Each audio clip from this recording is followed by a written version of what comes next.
Saya nak cerita tentang lab report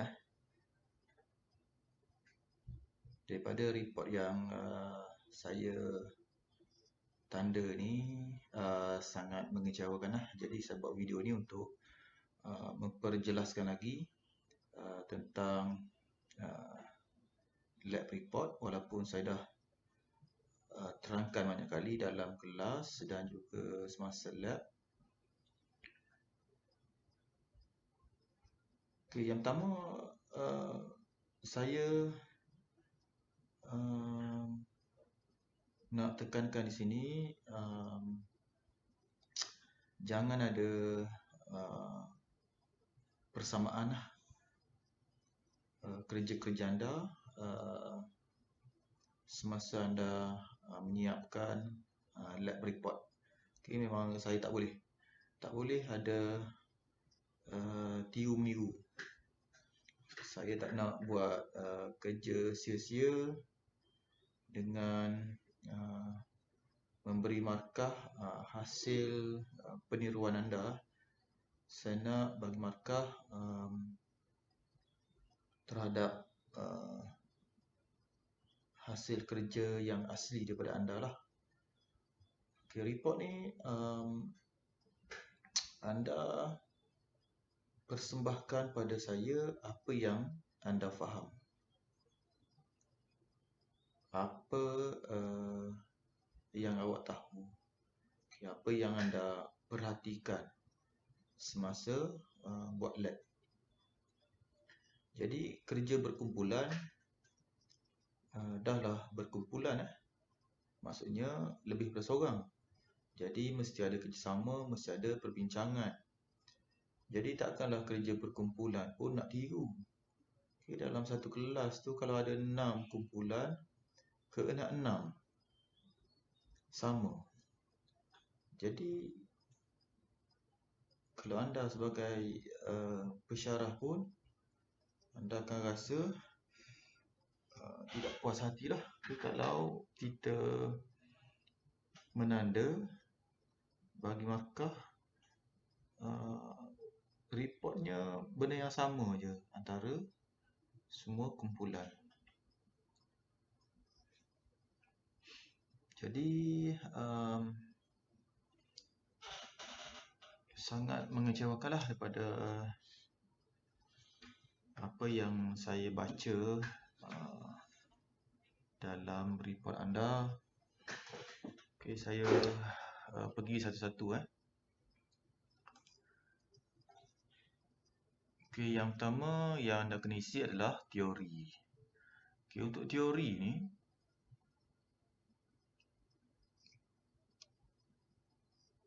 anda boleh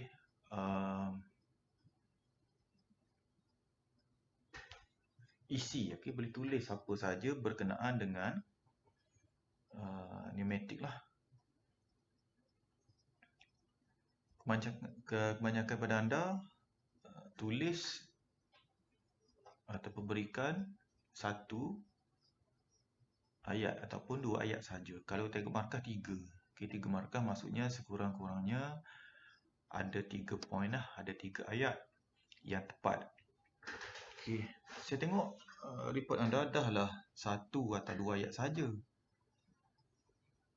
Ayat tersebut pula melencong, tak ada kena-mengena ataupun salah. Jadi saya dah ulang banyak kali, kenapa yang payah benar nak tulis teori ni? Ambil saja daripada nota saya. Ambil je, copy paste. Kita tengok nota saya. Ni, ayat ni dah boleh buat 1 ayat. Boleh masukkan. Ambil copy, paste. Copy, paste dalam report. Pneumatic is derived from Greek word. Yang bawah ni pun boleh juga. Ayat kedua, pneumatic system is a system that uses compressed air to do work. Dah 3 ayat. Ini boleh dimasukkan untuk ayat ketiga. Pneumatics is used in carrying out machining and working operations. For example, dah. Boleh buat ayat ketiga.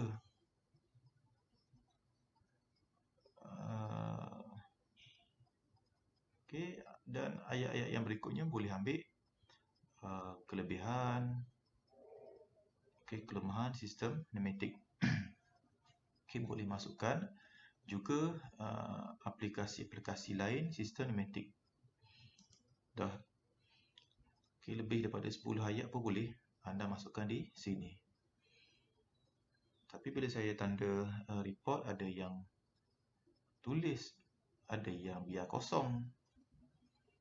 Seolah-olah anda buat hantar report ni saja nak melengkapkan apa yang saya suruh sajalah, bukan nak markah pun. Biar kosong. Takkan anda semua tak nampak teori ni kena tulis. Seterusnya result. Result ni maksudnya anda masukkan gambar. Semasa anda test lita. Jadi saya tengok report anda, gambar pun anda tiru. Ambil daripada gumpulan-gumpulan lain. Macam mana boleh berlaku tu? Sedangkan pada masa lab saya tengok setiap kumpulan buat lab. Setiap kumpulan ambil gambar. Jadi bila hantar report, gambar sama. Macam mana tu? Gambar tu masing-masing gambar lah. Mesti berbeza antara kumpulan. Ni ambil gambar masa saya buat, masa saya yang tunjuk demo. Ambil gambar saya. Dan di sini anda kena faham lah kenapa result ni kena ambil gambar dan anda kena letak gambar di sini. Gambar tu mestilah jelas dan mestilah nampak semua komponen yang berkaitan. Ni awak ambil gambar silinder saja. Ambil gambar tak nampak Swiss. Ambil gambar tak nampak relay. Jadi saya tak nampak lah awak punya penyambungan. Lita tu direct ataupun indirect kalau elektro. Jadi anda kena faham result ni apa. Kita nak letak gambar apa sebenarnya? Nak letak gambar saya ke? Nak letak gambar sebahagian ke? Nak letak gambar semua lita ke macam mana? Jadi kena faham. Lepas tu lita kita melibatkan direct dan juga indirect. Ada dua jenis penyambungan lita, langsung atau tidak langsung. Dan setiap jenis penyambungan tu melibatkan dua jenis silinder. Single acting, double acting. Jadi kena fahamlah apa yang anda buat dalam lab dan apa yang perlu anda lapor. Ada yang letak single acting saja, double acting saja, ada yang letak direct saja, ada yang letak indirect saja. Sini saya letak dua kotak ni untuk before dan after lah. Before push button press dan juga after. After push button is release. Ini terpulang lah, nak buat boleh, tak buat pun tak apa. Seterusnya observation, pemerhatian.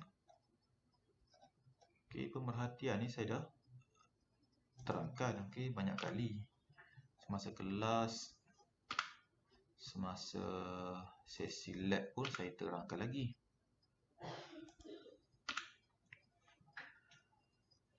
Untuk observation, kan kita ada data direct method dan juga indirect. Ceritalah dua-dua. Kaedah langsung, kaedah tidak langsung. Dan setiap kaedah ni pula ada melibatkan dua silinder, dua jenis silinder, single acting, double acting. Cerita semualah. Ni awak cerita satu situasi je. Direct, single acting, double acting, ataupun ada yang buat indirect, single acting, double acting, ataupun buat untuk single acting saja. Jadi tidak menyeluruh seperti mana yang anda lakukan semasa lab. Itu kalaulah betul anda punya penerangan. Tapi malangnya penerangan anda semua tunggal langgang lah. Ayat BI nya salah struktur salah, perkataan salah. Okay, kalau tidak boleh buat dalam bahasa Inggeris, buat dalam bahasa Melayu, tak apa. Janji apa yang anda nak laporkan tu, saya boleh faham. Okay, ni awak tulis dalam BI dan saya rasa anda sendiri baca pun anda tidak faham.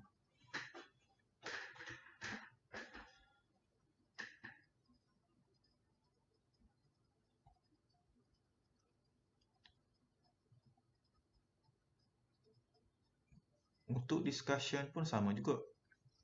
Tak tahu apa benda lah yang awak cerita, yang awak huraikan dengan istilah salah. Lab 1, okay, awak cerita elektro, awak cerita elektrik. Lab 1 tidak melibatkan elektrik lagi, tapi lab 2 awak dah cerita elektrik dah. Awak cerita elektro lah. Okay, ada yang guna perkataan elektron. Dari mana perkataan elektron pun saya tahulah. Sedangkan kita guna arus elektrik. Dari mana perkataan elektron pun tak tahulah awak ambil dari mana. Okay, ni saya tunjuk cara.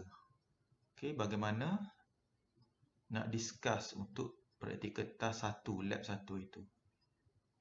Tapi apabila saya buat gini, nanti saya risau. Biasanya kalau saya buat gini, biasa pelajar dia tak ambil pengajaran daripada apa yang saya buat ni. Okay, sebab pelajar ni dia sentiasa ambil jalan mudah. Okay, dia tak nak belajar apa yang saya tunjuk ni, apa yang contoh yang saya bagi ni dia tak nak belajar. Tetapi untuk lab berikutnya nanti, kemungkinan besar pelajar akan terus ambil ni, copy dan paste. Okay, saya dah macam-macam cara dah untuk perbaiki sikap pelajar. Ni saya ambil inisiatif untuk buat video ni lah. Tapi biasanya kalau saya buat cara gini, pelajar akan salah guna pula. Bukan dia nak perbetulkan kesilapan, tetapi dia sebaliknya mengambil jalan mudah. Ambil ayat saya ni, dia terus copy dan paste pada report yang berikutnya. Kalau copy paste betul tak apa juga. Kadang-kadang copy paste membuta-tuli. Copy paste pun salah. Jadi untuk discussion, tidak salah untuk anda ambil lita, letak bawah discussion ni. Jadi anda discuss kembali lita. Lita yang memang dah ada dalam lab sheet tu. Tengok macam mana saya bincangkan lab lab 1 tu. Perbincangan ni maksudnya kita huraikan, kita huraikan apakah yang kita faham terhadap praktikal task yang kita dah jalani. Untuk observation ni kita cerita apa yang kita tengok. Kita nampak, kita cerita, kita tulis. Untuk discussion, kita huraikan apa yang kita faham. Kita faham komponen, kita faham peranan ataupun fungsi ataupun mekanisme setiap komponen. Kita faham pergerakan udara dalam lita. Kita faham pergerakan komponen. Kita faham perkaitan di antara simbol dan juga komponen sebenar. Itu yang kena cerita di bawah discussion. Daripada ujian terhadap lita didapati dari segi pemerhatian ianya adalah sama antara lita direct dan lita indirect. Observation sama. Lita langsung ke lita tak langsung ke, observation sama. Bagi kedua-dua jenis silinder, iaitu silinder 1 tindakan dan juga silinder 2 tindakan. Boleh masukkan gambar lita sebab memudahkan untuk kita huraikan apa yang kita faham. Untuk lita direct, bagi lita direct, udara dari push button terus masuk ke ruang silinder. Udara dari push button terus masuk ke ruang silinder. Lita langsung, sama ada single acting ataupun double acting. Dah. Untuk litar indirect, mesti ada satu DCV di antara push button dan juga silinder. Bagi litar indirect, udara dari push button akan masuk pada DCV untuk mengaktifkan DCV tersebut. Bagi silinder satu tindakan, single acting cylinder, DCV 3/2 digunakan. Manakala bagi silinder dua tindakan, DCV 5/2 digunakan. Apabila DCV ini diaktifkan, udara dari DCV ini akan masuk ke ruang silinder. Okay, jadi kita terangkan, kita huraikan dengan merujuk pada litar pneumatik ini. Lebih mudah. Saya pun senang faham. Seterusnya, bagi litar satu tindakan, satu push button digunakan. Apabila push button ditekan, silinder extend. Apabila push button dilepaskan, tiada lagi tekanan udara di dalam ruang silinder menyebabkan daya spring menolak silinder dan silinder retract kembali ke kedudukan asal. Bagi silinder dua tindakan, dua push button digunakan. Silinder akan retract, akan extend dan retract apabila push button ditekan. Okay, itu cara kita nak persembahkan perbincangan, discussion. Seterusnya, conclusion. Okay, conclusion. Fikirlah apa yang anda dapat. Apa ilmu yang anda dapat daripada lab ni. Okay, conclusion biasanya kita menjawab balik objektif. Okay, ni sebaliknya anda ambil jalan mudah dengan tiru. Okay, tiru kawan-kawan. Yang mana kawan pun buat salah. Kawan pun, kumpulan lain pun tak tahu apa benda yang dia tulis. Lepas tu masing-masing nak ambil jalan mudah. Janji boleh hantar je. Tiru. Okay, ceritalah. Simpulkanlah apa yang awak tahu daripada lab ni. Anda tahu apa? Awak kenal simbol. Awak boleh pasang litar. Awak boleh sambungkan antara litar. Anda boleh faham litar dan boleh buat penyambungan daripada litar tersebut. Anda boleh faham pergerakan udara dalam litar. Boleh faham bagaimana setiap komponen berfungsi. Itu maksud conclusion. Okay. Buatlah dalam 3 ataupun 4 ayat yang ringkas. Kesimpulan, okay, kesimpulan yang saya bagi. Nanti awak jangan ambil yang ni pula. Nanti pelajar ni bila kita tolong dengan cara buat video macam ni, pelajar ni bukan nak ambil pengalaman, ambil pengajaran, tetapi ambil jalan mudah pula. Dengan copy paste. Lepas tu hantar. Simbol komponen-komponen asas sistem pneumatik dapat difahami setelah menjalani sesi lab ini. Simbol ini mewakili komponen sebenar sistem pneumatik. Dengan memahami bagaimana simbol ini berfungsi, bagaimana komponen sebenar berfungsi juga dapat difahami. Penyambungan litar yang betul dapat dilakukan dengan merujuk lab manual yang disediakan. Pergerakan udara dalam litar serta mekanisme setiap komponen juga dapat difahami daripada pemerhatian semasa ujian terhadap litar dilakukan. Jadi daripada penerangan saya ini, saya nak perbetulkan segala kelemahan anda. Setelah saya membaca, saya marking lab report setakat ni. Jadi untuk lab report yang berikutnya ini, saya harap tidak lagi mengulangi kelemahan yang sama. Okay, supaya anda semua dapat mendapatkan markah yang maksimal lah untuk lab report. Sekian, terima kasih.